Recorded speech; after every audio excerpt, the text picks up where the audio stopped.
Jangan lupa subscribe channel saya, Puan Tong. Terima kasih.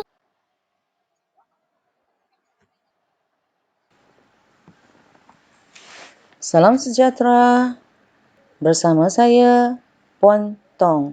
Hari ini kita akan belajar pendidikan seni visual tingkatan 1 di bawah bidang bahasa seni visual.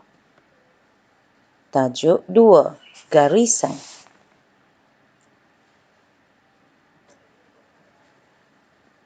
Apa itu garisan?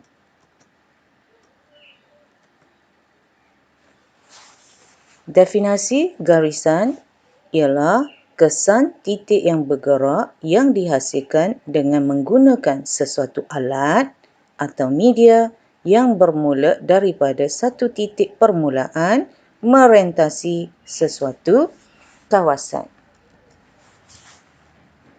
Jadi, garisan merupakan cantuman siri titik. Garisan terdapat pada alam semula jadi, objek buatan manusia dan juga karya seni visual.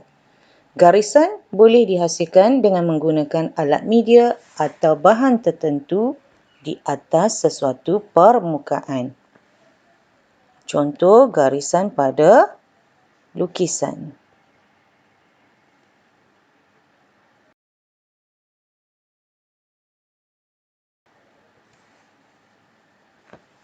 Jenis-jenis garisan merujuk kepada sifat-sifat fizikal sesuatu garisan itu seperti kasar, halus, panjang, pendek, lurus, bengkok, terang, gelap, tebal, putus-putus dan sebagainya. Jom kita tengok.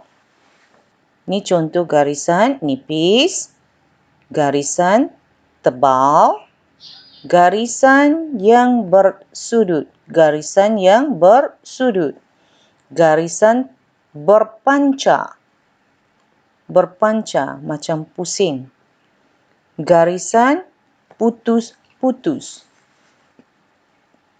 garisan melengkung, garisan berlingkar dan garisan beralun. Ni kita boleh tengok lagi contoh-contoh garisan. Ni garisan tebal, garisan nipis, garisan beralun, garisan berpancar, garisan menegak, garisan putus-putus dan juga garisan berlingkar. Kita boleh tengok jenis-jenis garisan dalam satu lukisan. Contohnya ada garisan bersilang, ada garisan bulatan, ada garisan ombak, ada garisan lingkaran, ada garisan bergerigi, ada garisan selari, ada garisan beralur dan juga ada garisan berpusar.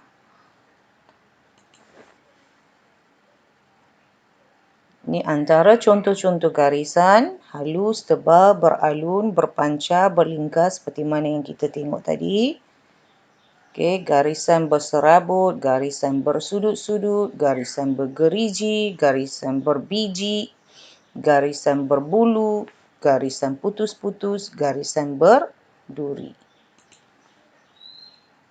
Garisan terdapat pada alam semula jadi, objek buatan manusia dan juga karya seni visual. Contoh kita boleh tengok garisan pada alam semula jadi. Contohnya titisan hujan, urat pada daun, akar tumbuhan, urat kayu. Garisan pada objek buatan manusia pula kita boleh tengok contoh pada bangunan, pada roda kenderaan, pada perabot, pada tiang lampu dan sebagainya. Garisan pada karya seni visual pula kita boleh tengok contoh pada anyaman, tikar, corak, batik, ukiran, kayu. Ini kita tengok gambar-gambar di mana garisan pada alam semula jadi. Contohnya pada pokok-pokok, pada pokok ataupun pada haiwan.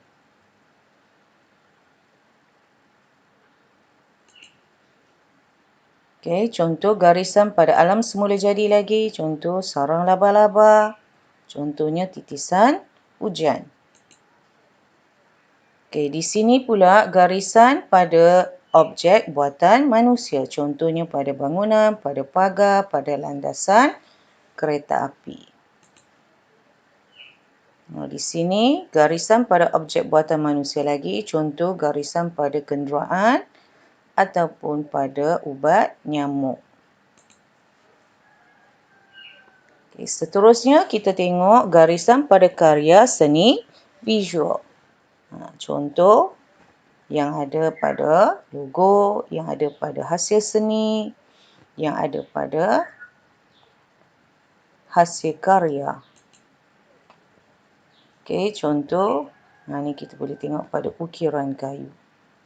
Ni pada hasil seni.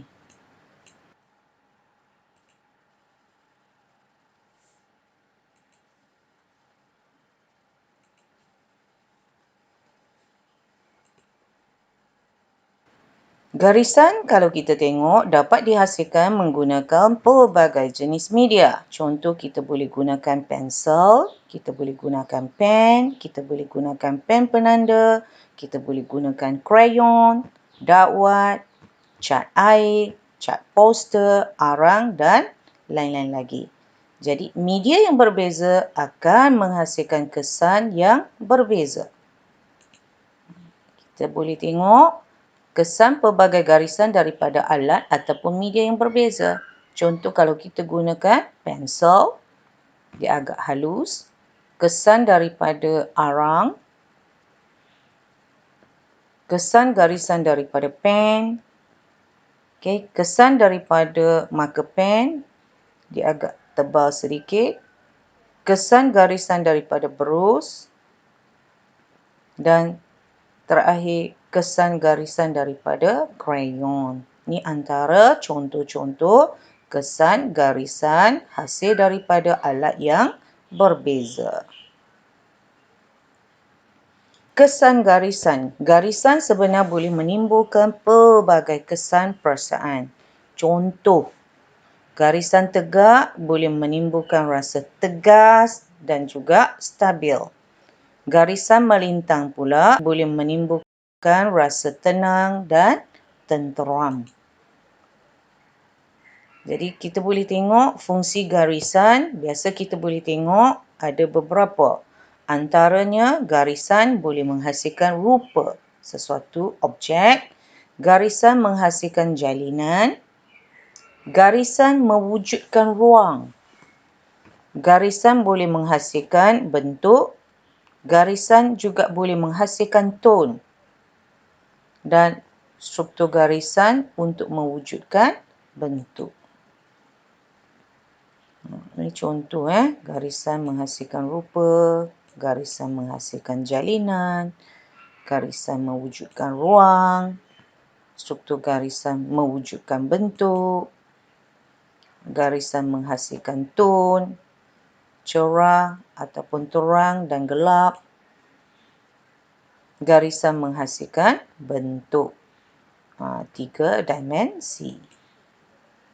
Okey, kita tengok sepintas lalu fungsi garisan. Garisan boleh menimbulkan rupa, bentuk, ilusi cahaya dan juga bayang-bayang ataupun tone, mewujudkan ruang, menghasilkan jalinan, menghasilkan motif, mewujudkan tone dan menghasilkan pelbagai asas corak garisan grid. Di sini ada beberapa tip.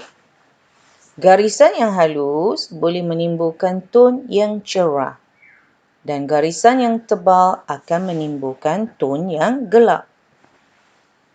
Jadi garisan yang jarang-jarang ataupun jauh jarak di antara satu sama lain boleh menimbulkan tone yang cerah, manakala garisan yang rapat-rapat menimbulkan tone yang gelap. Garisan yang halus akan menimbulkan ilusi ruang yang jauh, manakala garisan yang tebal menampakkan ruang yang hadapan. Ni sedikit info seni. Bentuk dalam karya dua dimensi kita juga kenali sebagai bentuk ilusi kerana ia tidak mempunyai isi padu. Teknik penghasilan garisan ada macam-macam. Setiap teknik akan menghasilkan kesan yang berbeza.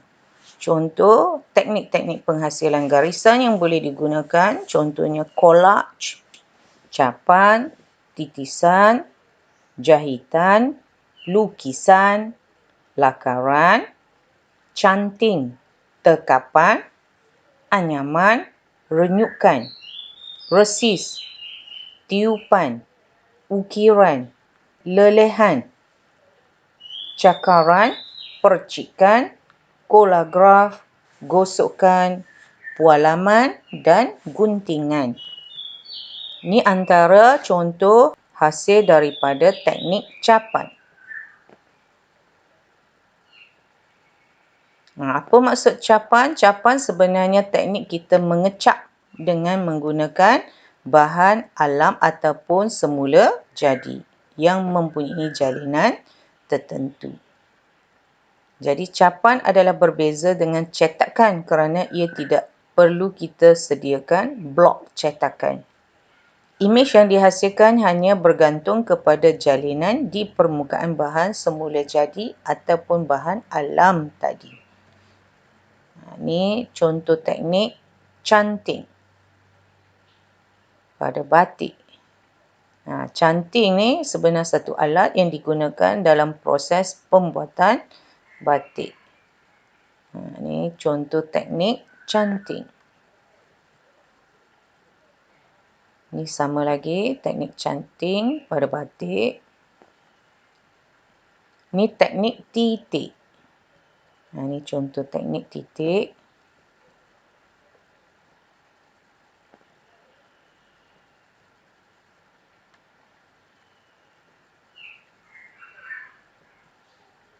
Okey, ini teknik anyaman.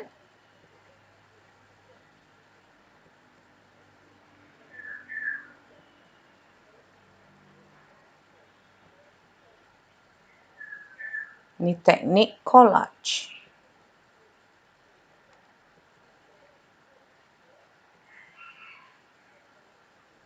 Okey, seterusnya contoh teknik jahitan.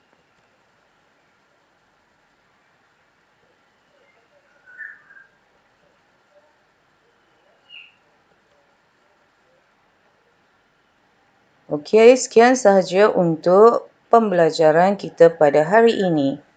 Okey, selamat belajar. Jumpa lagi. Bye. Jangan lupa subscribe channel saya, Puan Tong. Terima kasih.